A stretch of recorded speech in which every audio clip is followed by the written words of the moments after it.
Hello, everyone. My name is Mike Vanoy with Assure, and if you're here for the COVID-19 webinar, how to get stimulus funding, stay compliant, and get a plan for getting back to work, you are in the right place. Had several hundred people register. I see the number ticking up quickly, so probably give it about 60 more seconds, and we'll go ahead and get started.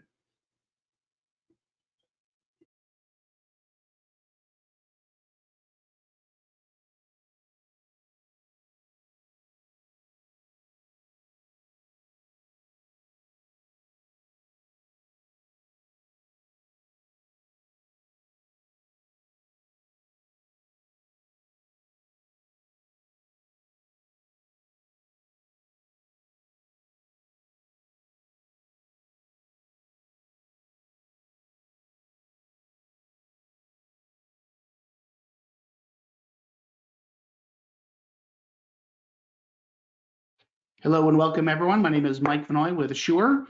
If you are here for the COVID-19 webinar, how to get stimulus funding, stay compliant, and plan for getting back to work, you are in the right place. And I welcome you to today. I want to introduce our panel today. First joining us is Lisa Carmen, our Vice President of Compliance. I've already introduced myself, Mark Schultz, who's a SHRM certified professional and professional HR with international accreditations, long-term veteran in the HR business, and Nicole Young, who works in our Bellevue office in compliance, has her law degree, and sees things through a very technical lens for us. So Lisa is going to start out by talking about the Families First Act, the CARES Act. What do we need to do to actually understand compliance? What are the rights our employees have? Which employers are required to provide some of these capabilities? I'm going to talk about stimulus, how to get yourself in a position to get funded for some of the stimulus packages, what those look like. And then Mark and Nicole are going to take the lead during Q&A to answer questions. Mark's going to finish us off by thinking about how do we actually get back to work. Some of us are already starting to plan. Some of us can't even get our heads around it yet. But for many cities, many states, these shelter orders are at least scheduled for now to be lifted, some of them within a week to 10 days, some of them much longer. But we need to at least start thinking about how do we actually have a return to work plan. So with that, before I hand over to Lisa, I just want to acknowledge, so Lisa sits on the board of the NPRC on behalf of Assure. So that's the National Payroll Reporting Consortium. And so I say this, there's a bunch of recognizable logos on the right, some household names in this payroll HR industry. So I just want you guys to know that we do feel like we are speaking from a position of authority here. We're not your lawyer, we're not your accountant. We are going to give you our very best advice and guidance here, as we believe experts in this space and want to help you succeed to survive this phase of our business cycle in our lives, this unique point in time, but also so that we can come out the other side of this thing and thrive together. So we want you to know that our position on the NPRC, we're consulting with all the leaders in the industry. We consult directly with IRS, directly with Department of Labor, to help them actually implement these laws. So it's not just an interpreter. As you might imagine, Congress passes laws, president signs laws into action without necessarily understanding the minutia about how things like payroll systems actually work, right? And how that process needs to work. So how are we going to actually implement and help businesses, small businesses in particular, stay compliant and take advantage of some of these programs and these laws? So with that, I'm going to hand it over to Lisa to talk about first about the Families First Coronavirus Response Act, the FFCRA. Great, thank you, Mike, and thank you everybody for joining us. We appreciate you taking the time. So I'm going to walk through what we do know about FFCRA, and what we all know is it's in constant motion. So things are fluid, things are changing on at least a daily basis, if not more so. So we're doing our very best to keep up with all the changes as they come through and share them out as quickly as we can, do a solid job of interpreting them and putting in place some plans that we can implement and and make sure that you guys have the information that you need to run your businesses properly. So keeping that in mind, I'm going to go through, a couple of updates that have recently come out, and then just do first a quick review of where we started with FFCRA. So next slide, please. Here we go. So the Department of Labor is the guidance on families first, and excuse me. They came out with this. This was, the first thing that we saw and felt with the paid sick leave and extended family leave for specified reasons. So I'm going to go over real quickly on this part because we've been through this a few times, and I think most are familiar with this, but I want to make sure. So a little overview of the new law, what employees are covered, what employers are covered, the duration of leave, the calculation of pay, and the eligible employees. So the Department of DOL, Wage and Hour Division, administers and enforces this. April 1st is the effective date through December 31st, and that April 1st date was hanging out there for a while. Is it going to be the day this was signed? Is it going to be April 1st? They finally settled on April 1st. So this is effective April 1st through December 31st of this year. So employees of covered employers, and I'm going to get into that, are eligible for 3 types of leave with caps that we'll also review. So the first is the 2 weeks of paid sick time at the employee's regular rate of pay. And this is, employees unable to work because they're quarantined, they're experiencing symptoms, or they're waiting on or seeking a medical diagnosis. The second would be 2 weeks or up to 80 hours of paid sick time at 2/3 their pay if they're unable to work because they have a bona fide need for childcare or other individual care pursuant to the federal, state, local orders or advice of healthcare providers. So caring for a child under 18 years old, their school might be closed, childcare provider is closed or unavailable, or the employees experiencing similar conditions as specified by the Secretary of Health and Human Services. So that's the second one. And the third would be up to an additional 10 weeks of paid leave, after 2/3 of their regular rate of pay. This one is applicable to employees who have been employed for a minimum of 30 calendar days, unable to work because they have a bona fide need to care for a child whose school or childcare provider is closed or unavailable for COVID-related reasons. All right. Employers that are covered are fewer than 500 employees. Most employees of federal government are covered by Title II of the Family Medical Leave Act, or FMLA, which is not amended by this act and therefore not covered here. However, federal employees covered by Title II of FMLA are covered by the sick leave provision. And then, of course, small businesses with less than 50 employees may qualify for an exemption due to school closings or childcare unavailability if the leave requirements jeopardize the viability of their business. And that's open to a lot of interpretation.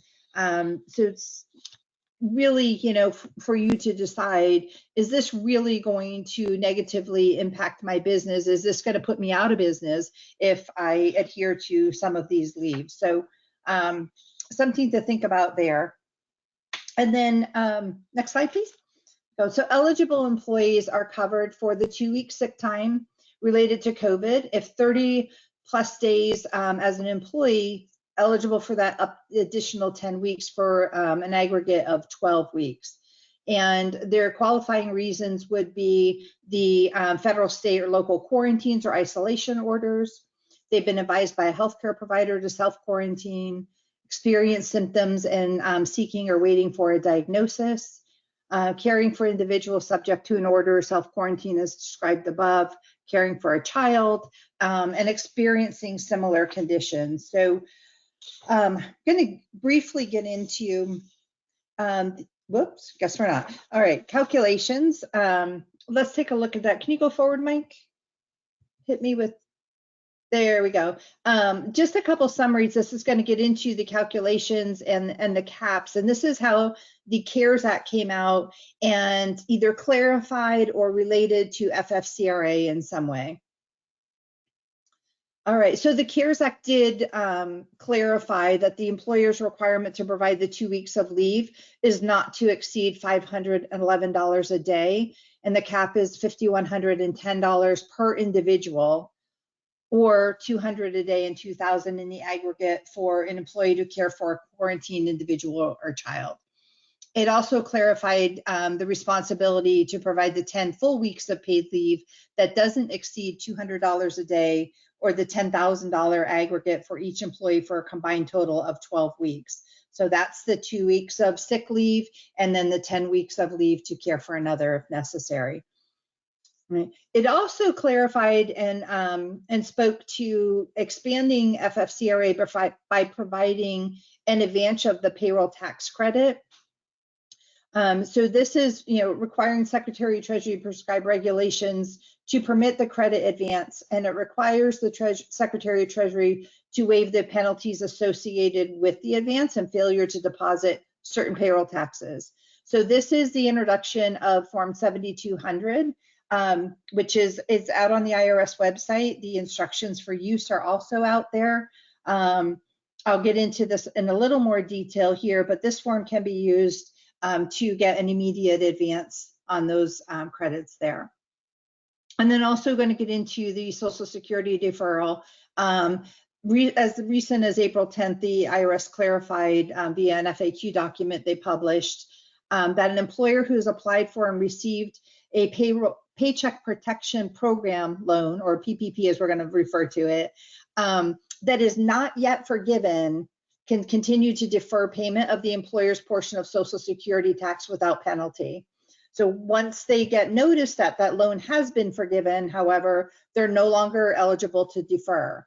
So you've got the loan, you've been funded, you can continue to defer. Once you've been notified that it's been forgiven, you're no longer eligible to defer. All right, next slide, please.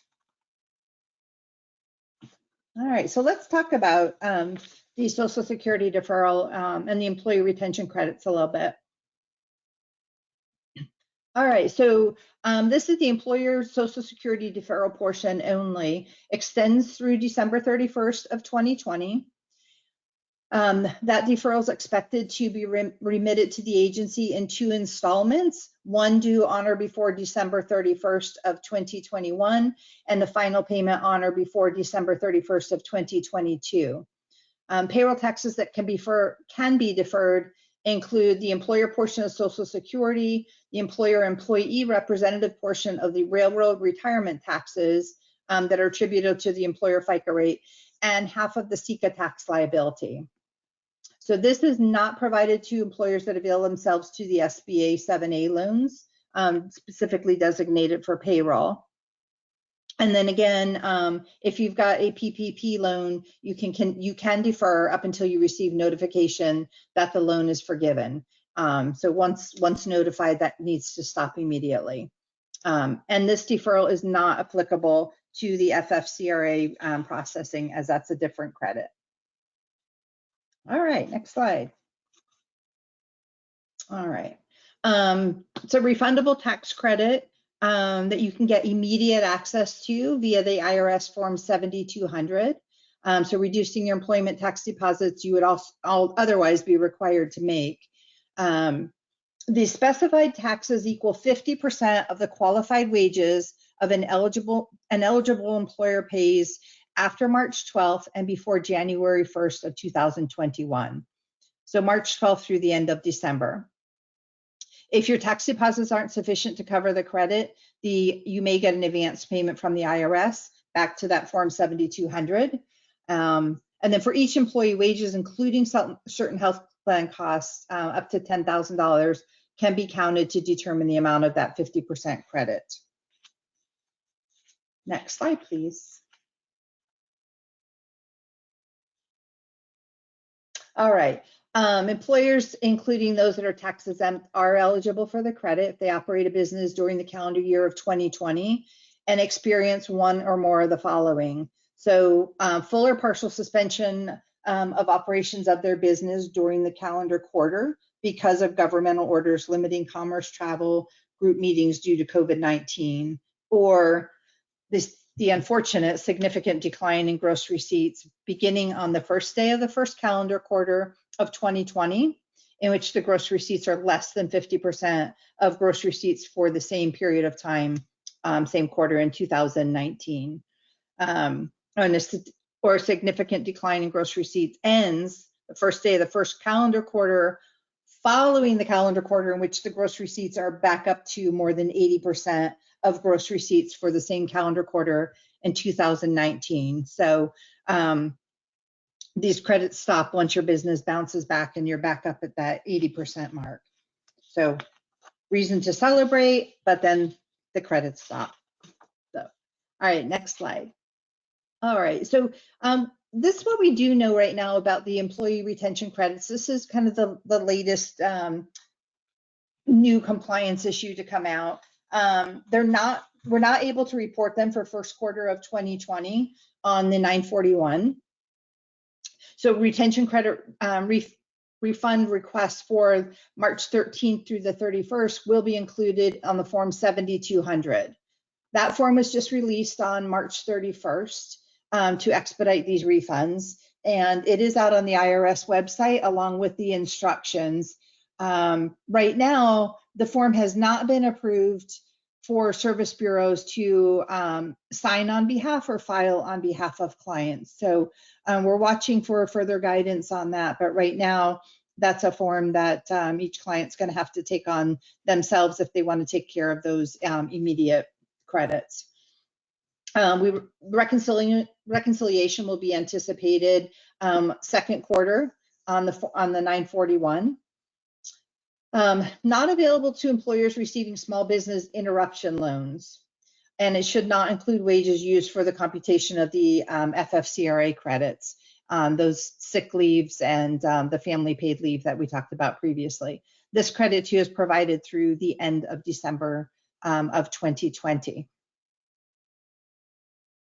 All right, here's what we don't know, and unfortunately, it's kind of a lot. We're learning more every day, but of course, there's going to be, we have to account for all of this some way, somehow, and reconcile it. So the IRS has announced 941 changes, and they're significant. 18 new line items. There's currently only 18 on the form right now, so we're going to double the size of that form.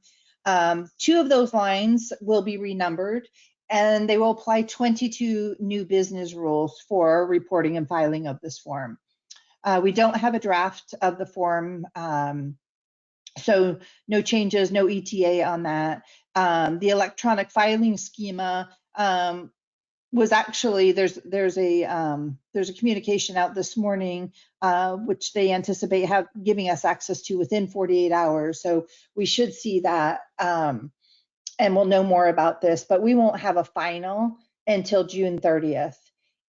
And as of right now, the report is still due by July 31st to be filed and completed. So I don't expect that to change. I expect it to be kind of a mad dash to get the final version of the form and the requirements at the end of June and be prepared to file it by the end of July. So July is going to be a really busy month. All right.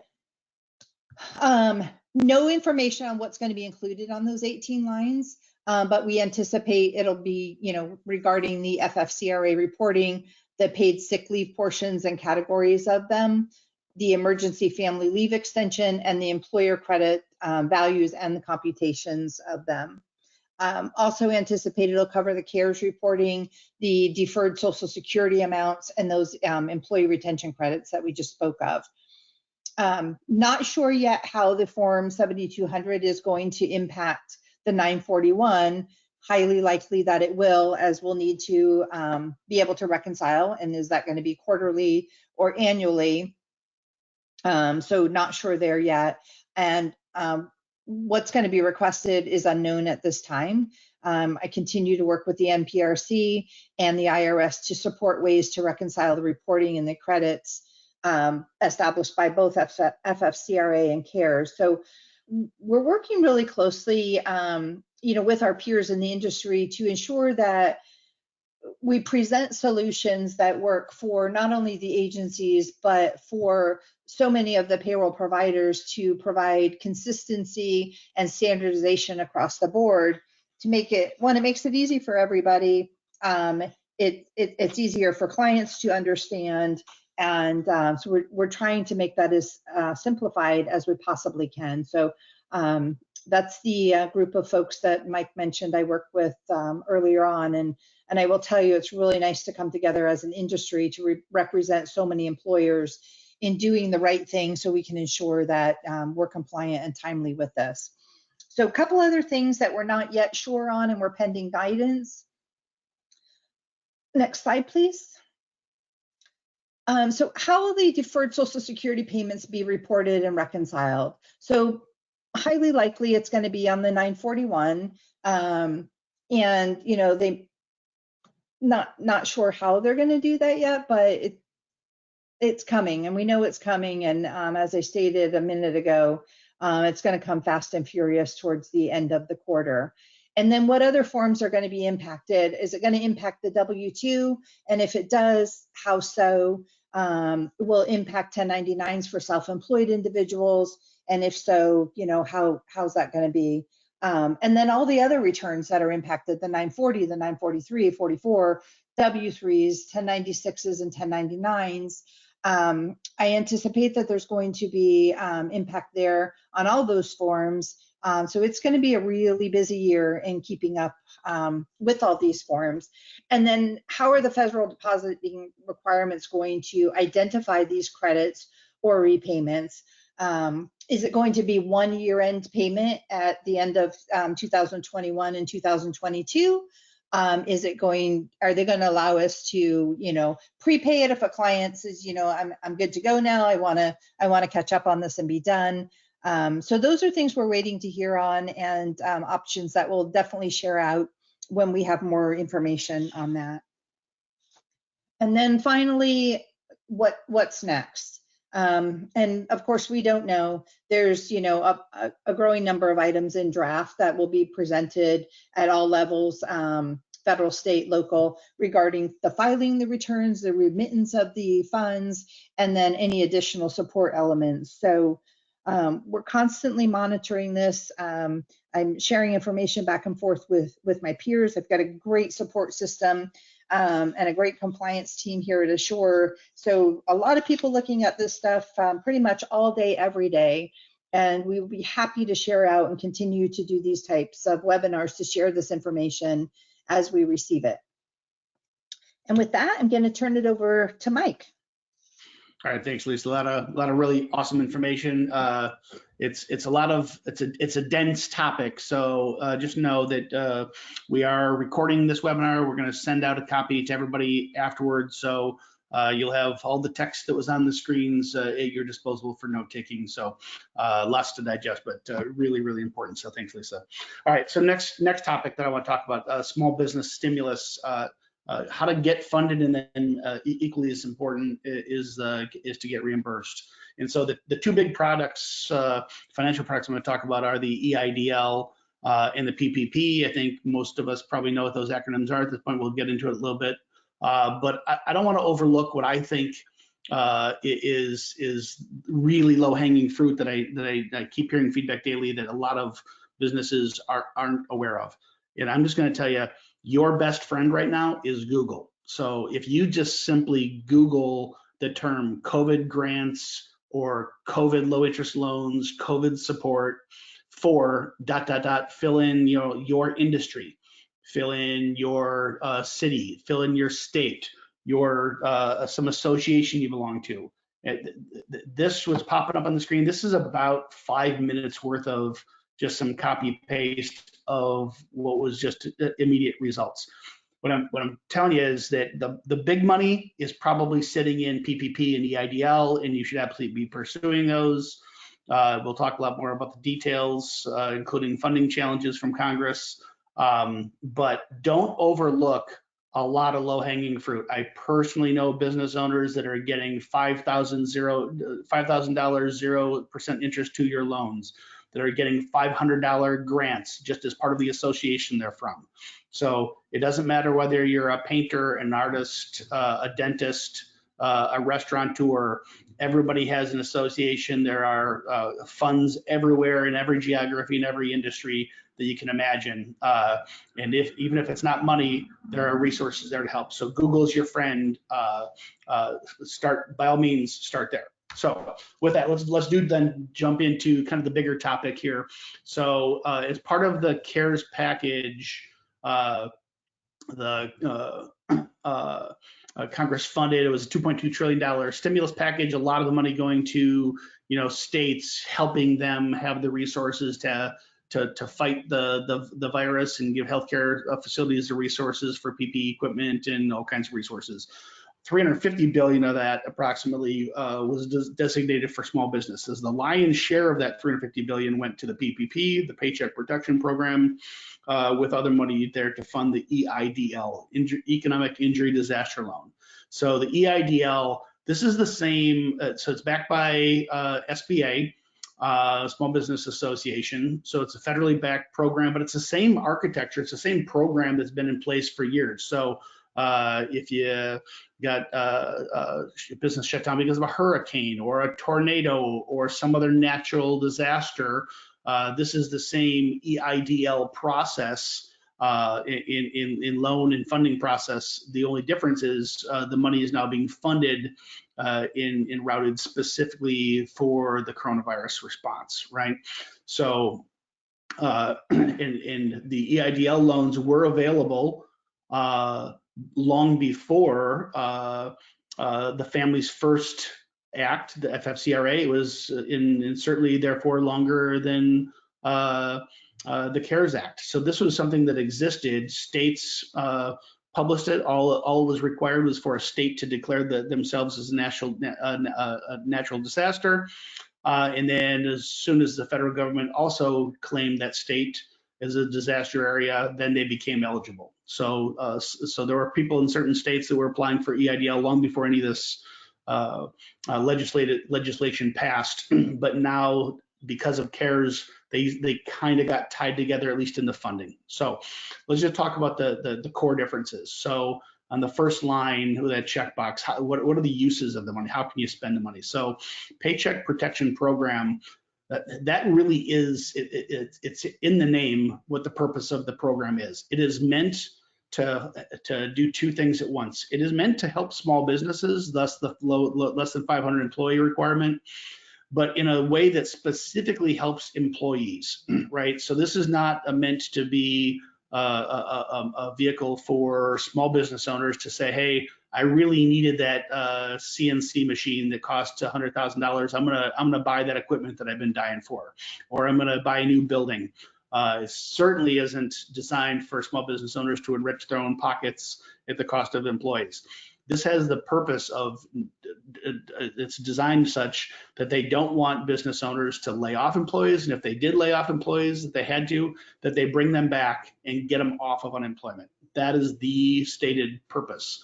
There are additional potential uses of the money for rent, utilities, possibly even mortgage, the interest portion of the mortgage, not the principal, because that would go to your own net worth in assets, but ongoing normal expenses, most of which designed to go to payroll to put paychecks in people's pockets.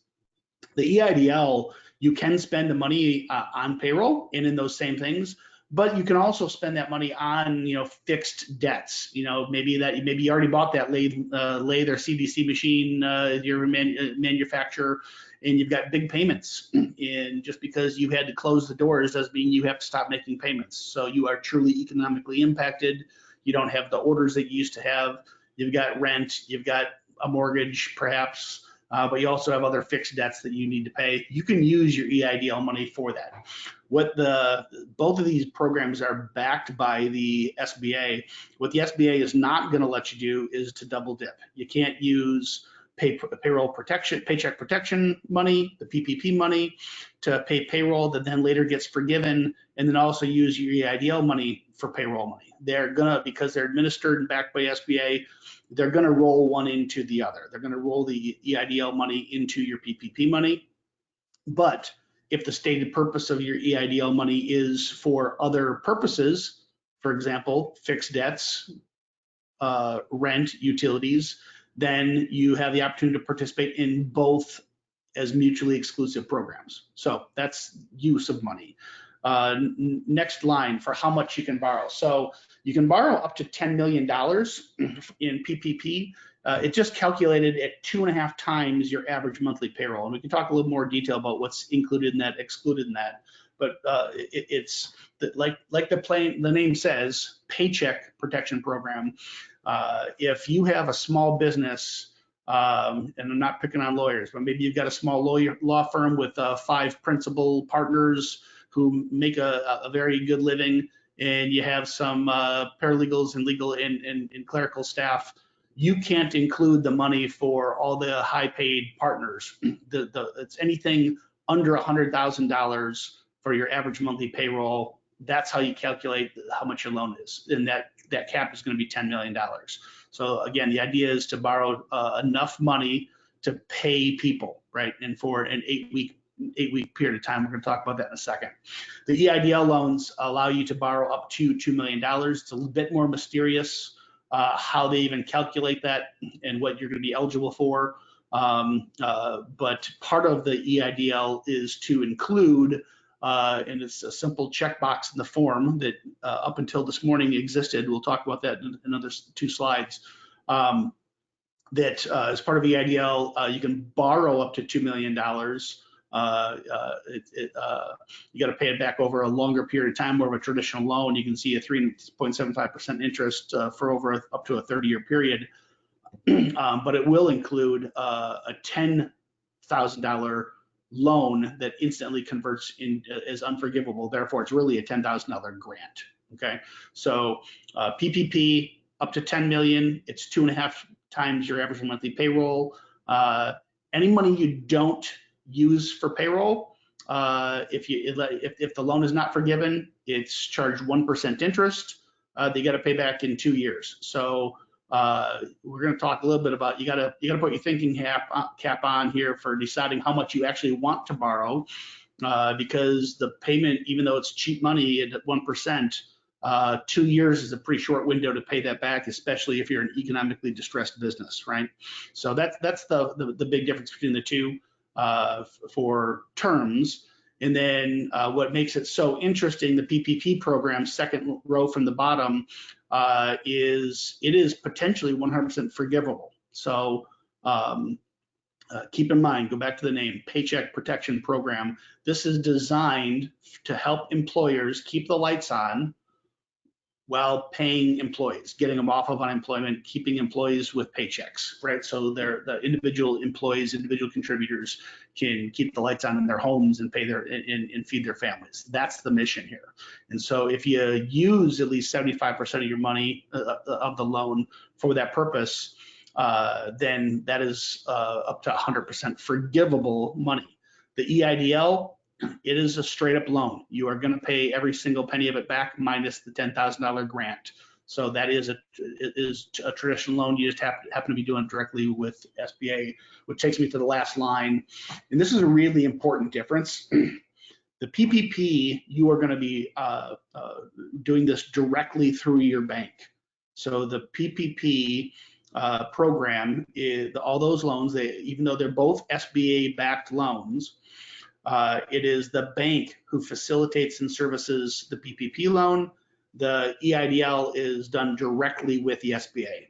And I'll talk a little more detail about what that looks like. So more specifics on EIDL. So these funds come direct from the Treasury. So you apply directly, go to disasterloan.sba.gov. There's no cost to apply, but there's also no obligation on your side to accept the loan. There's also no obligation from the SBA to approve the loan. So just because you've applied doesn't mean you're going to get it. They still have to approve you, right? And we'll talk on the next page here about what some of the application requirements are, but this is my personal opinion now. I think you're silly not to at least apply, right? Why not at least get in line? You can always turn down and not sign the loan agreement, not get funded after the fact, but get yourself in line as soon as you can. At minimum, if you read the last bullet here, there's a $10,000 advance to the loan that is forgivable. So it's essentially a $10,000 grant to your business. And I can't imagine who couldn't use a $10,000 grant to their business. So filing requirements. So the first bullet here, completed SBA loan application, it's in a Form 5 or a 5C. That's just a technical speak for both corporations. You could be an LLC, you can be a partnership, but also 5C is for sole proprietors. So you could be a one-person shop.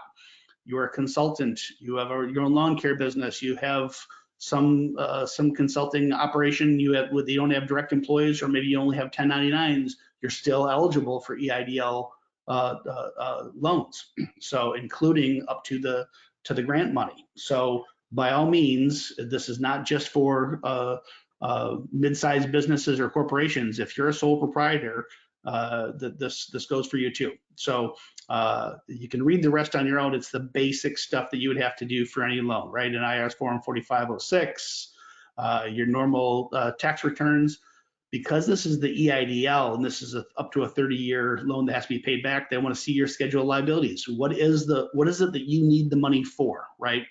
So if you've got a bunch of debts, you've got loan payments, you've got equipment leases, you've got rent on the building that you operate out of. That's what they want to see what your what you need money for that is beyond just payroll. And then because this is a traditional loan, you're going to have to provide a personal financial statement.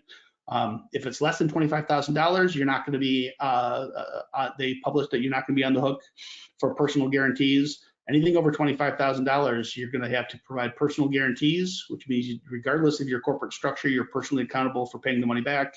And you very likely will be asked to provide collateral, so much in the way of a traditional loan. Now, here's the big bullet at the bottom. As of last night, they say they haven't run out of money.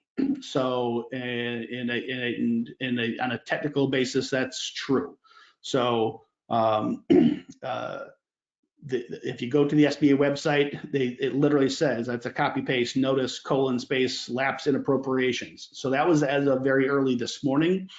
What's happening is the funding has dried up. All of the PPP loans, all of the EIDL loans have tapped the entire $350 billion. But what I would tell you is, and we're still having this webinar today for a reason. You know, when I found this out, we didn't cancel today. I can't imagine at all a way that Congress is not going to continue to fund this thing. As you might expect, we're not picking sides here. There's nothing political, but the Republicans, Democrats don't always see things through the same lens. And so the debate here is going to be whether they just cleanly fund the existing act and raise the $350 billion to $600 billion with no other changes, or whether other changes get added on to the bill. It really is as simple as that. So I don't think anybody seriously doubts that this is going to get funded. I suspect we're within days. Even if this goes to weeks, get yourself in line as soon as you can. So on the EIDL, you can't get in line because the form doesn't exist today, but monitor this thing. If you have not yet filled out an EIDL form, check this thing first thing every morning, and as soon as the form is there, get yourself in line. Those people who got in line first got their money first, right? And it's gonna be a fixed amount of money, even when they re-up this thing, that eventually that money will probably run out. So it's really important to at least claim yourself a place in line. Okay, that's EIDL. So technically, that same $350 billion is run dry on PPP, but you can still apply. So the reason is because, like I said, this is serviced through the bank. So it's 100% federally guaranteed by the SBA, but the loans are still serviced through the banks. So if you've ever been involved in an SBA loan, you are literally borrowing money from your bank. So whether you work with a big bank like a B of A, or it's a small regional bank, in your backyard. In either case, they are the ones lending you the money directly. The SBA acts like an insurance policy to that bank. Money through an SBA loan versus a conventional loan is because they have the assurance from the SBA that if they follow the rules properly, that even if you default on the loan, the SBA is going to cover them, right? That's how it works. So because these are serviced through, the PPP money is serviced through your local banks can and most will still accept applications and partner with you to if you haven't already filled out your apps, to fill out a PPP application under the assumption that it's going to get funded. Like I said, I don't think anybody serious really thinks Congress is not going to fund another round here for this CARES money. So here's the big thing about PPP money. You have 8 weeks to spend it, and some rules tied to getting forgiveness on it. So let's talk through that really important topic. So first big thing is 75% of the loan, and I underline in bold, loan must be spent on payroll. So this is not how much money you spend. So if you borrowed, say, $200,000, but you only spent $100,000, that 75% of the 100 must be on payroll. It's 75% of your loan must be spent on payroll. So I tried to break this down in a couple examples. So example number one, if you went for the full 2.5 times $100,000 monthly payroll, that would mean 2.5 times $100,000 monthly payroll, you would pay $200,000 on payroll, right? $100,000 for each of 2 months. And then another $50,000 would be for qualifying expenses like, rent and utilities. If you had, example number two, if you decided not to max out the loan and you went for a smaller amount and you only wanted, say, 1 times that same $100,000 monthly payroll, that means to have the loan forgiven, you got to spend 75% of the 100,000, right? That means you got to spend 75,000 on payroll, and then you have $25,000 in quote unquote free money to spend on utilities, rent, etc. So why is that important? The reason I pull that example, it's so critical for small business to understand, is major bullet number 2. You have 8 weeks to spend the money from the day you get funded.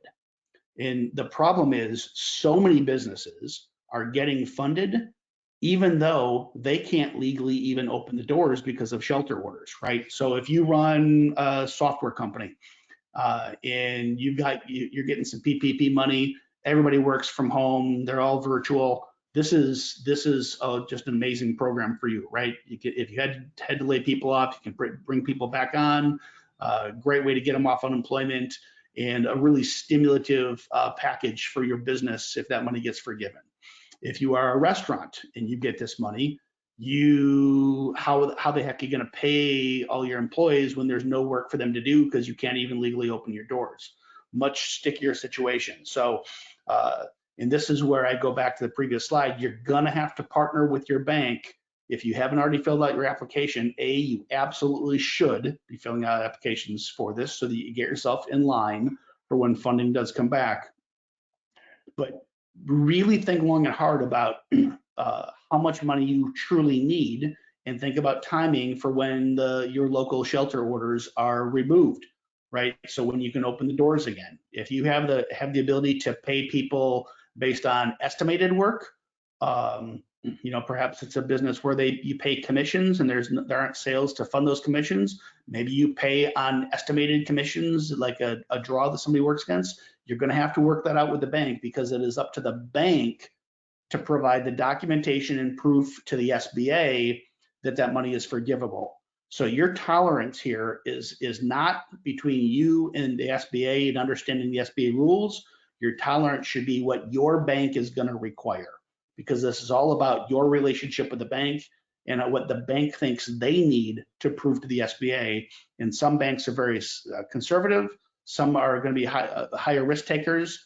And regardless of what the SBA says, Many banks will take much more conservative positions in what they are, how much they can lend, how much they're willing to lend, and what proof they're going to require from you to make sure the money was spent in the right way, because they are not going to leave themselves left out, hanging out to dry should you default on your loan. So the last thing I'd say on the PPP forgiveness is you've got to be able to prove how you're spending the money. So it can't be to enrich an owner. So no salaries over $100,000, no compensation over $100,000, and no more than 25% money can go to non-payroll. So there's a heck of a lot there. My personal guidance is don't be scared by the fact that funding has temporarily run out. I would highly encourage you, get in line, start filling out apps. It seems highly unlikely that Congress is not gonna fund another round here. And if they don't, the only thing you lost is a little bit of time filling out some applications. So with that, let's move on to talk about what happens when we all do get back to work. Mark, I'm gonna let you take it from here. All right, thank you, Mike. Thank you, everyone, for attending today's webinar. So let's get started about what do I need to do, or you as a business owner, manager, whatever position you hold, preparing to reopen my business. We're starting to see some things about there's going to be a graduated reopening. It's not going to be, hey, today we're all closed, tomorrow everything's open as normal. It'll probably be graduated. So start planning now. Don't wait. This is the tactical stuff. Create a checklist of what needs to happen. Who, what, where, when. We're talking about it probably won't be, you're going to open the door, you're going to be right back to where you were 2 months ago. Probably not going to happen. So things to look at. What positions do I need to bring back first? If you're a manufacturing company, you're probably going to want to bring back your maintenance people, your supply chain people. Why? You need to make sure that everything still works. Is the machinery lubricated? Can it run? Is it ready to go for when I do have employees walk through the door? Check your inventory. What supplies do I need?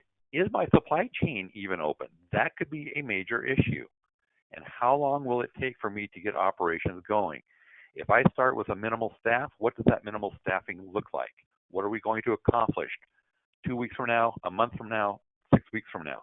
So as things pop into your mind about, hey, I need to think about this, carry around a notepad, on your phone, on your tablet, whatever. Just jot that down, because I guarantee more than likely, if you're like everyone else, you're going to forget what you just thought about 20 minutes from now. So it could be something very, very important. Okay, next slide, please.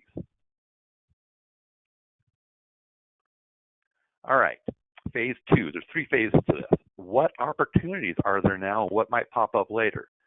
This is something to think about, because more than likely, not all your employees are going to come back. However, there's also going to be a number of people that are going to obviously want to come back to work somewhere. You might have the opportunity to think about, okay, how do I want to change my operations, my policies, my procedures? What do I need to think about that will enhance my business, make it more efficient, and where can I get more talent to help me with that? The second question, how do I keep the talent I have laid off or have furloughed? This is something that a lot of people probably aren't thinking about just yet. You've got employees out there that you really desperately want to have come back, because the worst thing that could happen is, hey, we're ready to open and I have no employees. I have to retrain everybody. I have to recruit. And as we all know, recruiting takes time. So make it so they want to come back to you and only you. How do you do that? Here's some pointers on that. Check in with them regularly. Treat your laid off employees well. Be genuine with checking in. How's it going? How's the dog? How's the spouse? How's the kids? You know, how are you getting by? Things like that. Tell them about your plan. Not necessarily all the details. Just give them an overview. What might be in it for them? Hey, I'm thinking about reopening. Here's what we're going to do. Here's what I think this can lead to for you. Where can I look for acquiring new talent? Again, that's the recruitment thing, because there's a lot of people out there, obviously, we all know, tons of unemployment claims, a lot of people are looking. There's going to be some changes. Processes, procedures, policies, can I change to make this work? Our business is going to change. The way we do work is probably going to change, sometimes depending upon the business, the industry, significantly. Some others may not change hardly at all. So it all depends on what your industry is. All right, Mike, next slide, please. Last phase, the grand reopening. The lights are coming back on. Be welcoming to all the employees regardless of the position, whether it's your controller, whether it's the person who cleans the floors, it doesn't matter. Welcome them back. Be happy they're there. Show that you care. Be visible. There's nothing that employees will want to do more than to say, hey, how's it going? And see the boss walking around saying, hey, how's it going? How's it going? What's going on? Tell me about, hey, yeah, I'm glad to see you back. Thank your employees for their patience. People are getting impatient. There's a lot of stress. They need to be thanked for that. And it will be hectic. You're going to have some new staff members. You're going to have some new policies, new practices. People will want to do things the same way they did 2-3 months ago. That may not happen. There's going to be some stress with that. So understand, let your employees know, hey, I know that this is going to be stressful. This is going to take some time. We are going to work through this. Be open to feedback. Your employees who've been off for a while, guess what? They're thinking about their job. How can I do this differently? Not all of them. Some of them are. How could I have done this differently? Or, hey, you know what? I thought about this while I was off. Now that I had time to think about it, maybe I should talk to Mark about this. Guess what? Some of those ideas are going to be great for your business and even make you more successful. Those are the 3 basics. I really, really, really encourage to start thinking about that now instead of waiting to 2 minutes from now. And the doors are going to open. It's 7:58 a.m. Oh boy, I got to open the doors in 2 minutes. What do I need to do? So start thinking about it now. I know you got a ton on your plate. I guarantee you'll save some heartache for yourself on that. Thanks, Mark. Those are my tips. Those are the 3 phases. So on to what we have for Assure. Yeah, thanks, Mark. Hey, so just want to point out a couple quick resources, then we're going to we got about 10 minutes here for Q&A. So I encourage everybody, go to asuresoftware.com /COVID-19. Lots of free resources out there for you. We've had several webinars, legislative, stimulus related, COVID specific HR questions, how to deal with, if you've got employees who have symptoms, who know someone who they've been exposed to people with symptoms. Can you let them in the workplace? How to handle all those types of situations. So lots and lots of great resources out there, including, we're doing our best to offer up our services. We certainly offer HR services. We are literally offering free HR services for 90 days with no commitment. So you don't have to sign a 1-year contract. Nothing, no billing kicks in automatically or anything. We can literally get you signed up for free HR services to check into an online library, even call into a call center to ask any questions you might have on these topics. In these times when people aren't reporting to an office that might be closed or shut down, hard to distribute paper paychecks, especially difficult when people are unbanked because you can't just do direct deposit. So we have some free pay card options where you can get electronic payroll for everybody, whether they're banked or not. And regrettably, some people do get displaced, and you're going to be responsible for providing COBRA notifications, payments, etc. So the ability to have some discounted COBRA services there as well. So please check out asuresoftware.com /COVID-19.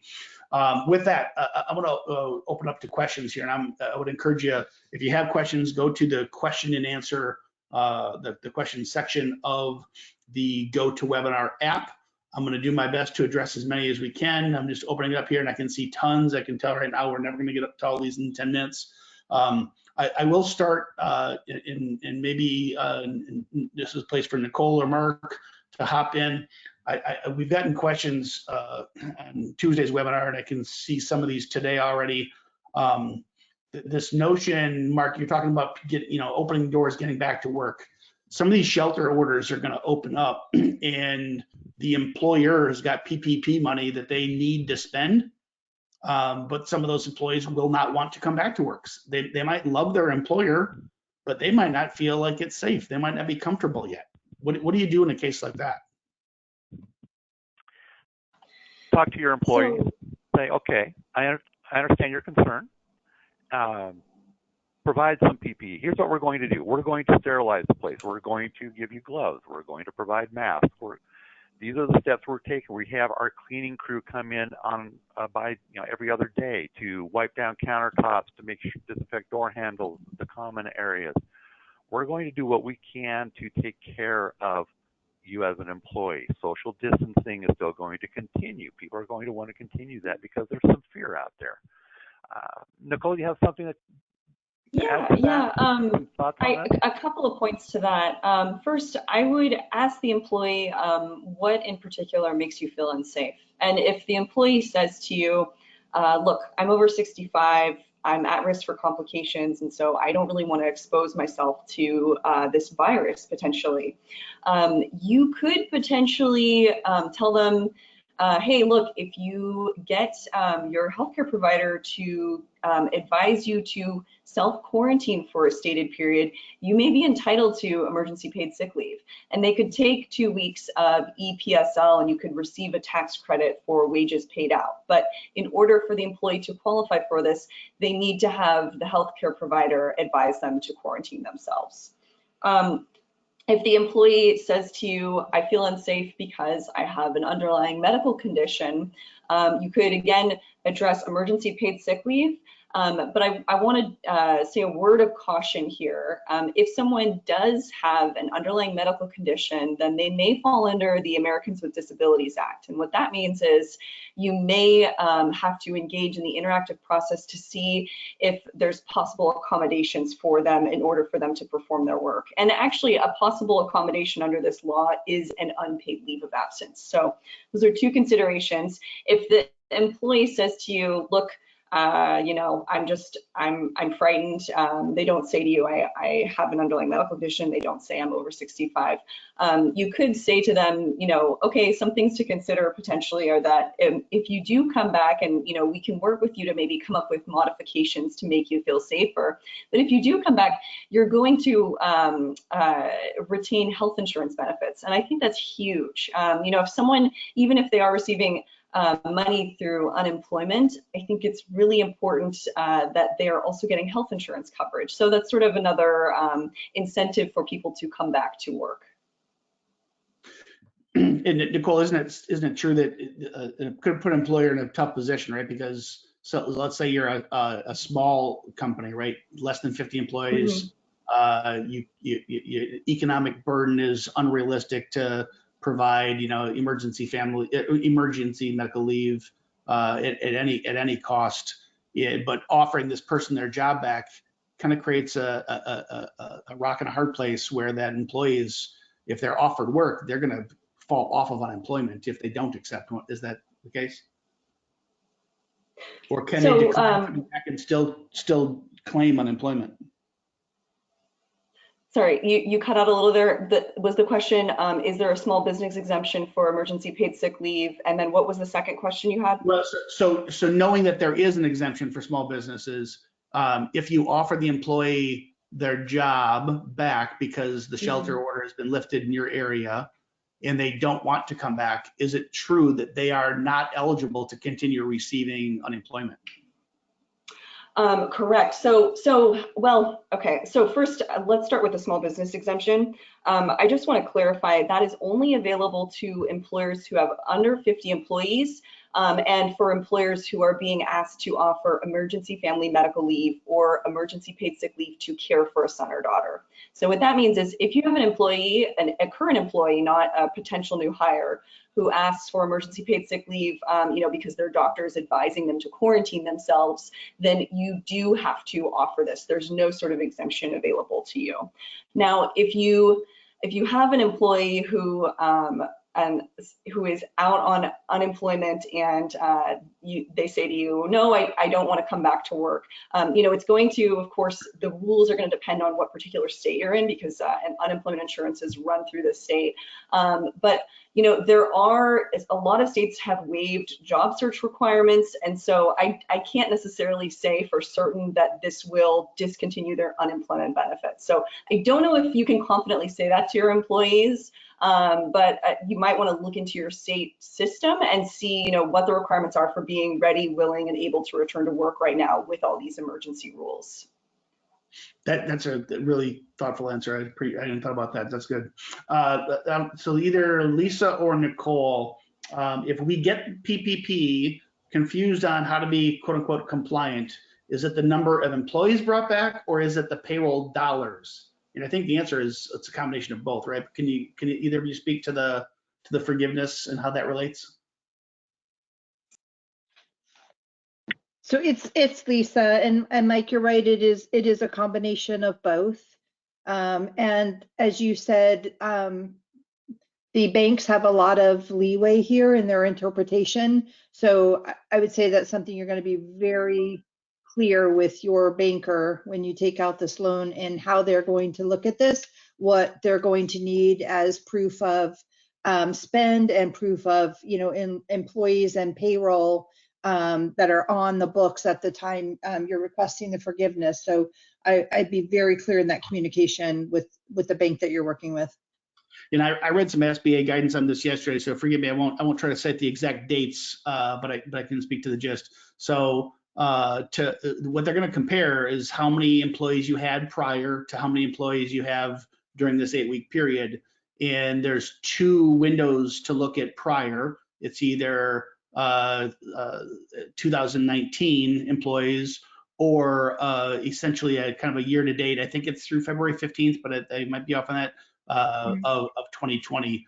But then there's a third option. If you are a seasonal employer, you run a golf course, your January through February 15th is not going to be representative.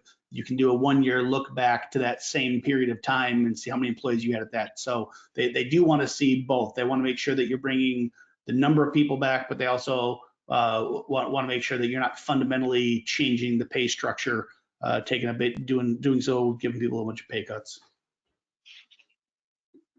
All right. When we need to rehire employees that we have furloughed and they refuse to come back, maybe afraid of the virus, etc. This is okay. Are they still eligible for employment? We already answered that one. That the answer to that is going to be it's on a state-by-state basis because that's states are who administer unemployment. That's not through the federal government.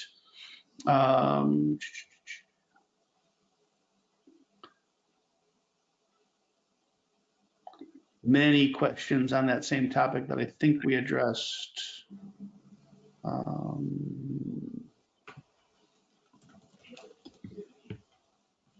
And Mike, we've just come up on time. Yeah, we sure have. I'm going to see if there's a gold nugget here that we can get to. You know what? There's lots of questions that came in, I think, before I addressed it. PPP funding is now gone, isn't it? So all I would say is first tranche of money is gone. But by all means, I couldn't encourage you enough. Get yourself in line, fill out the applications for PPP with your banks. Watch the EIDL page of the SBA website every morning. I can't imagine that they're not going to continue to fund this thing. In the political pressure will be enormous to do so.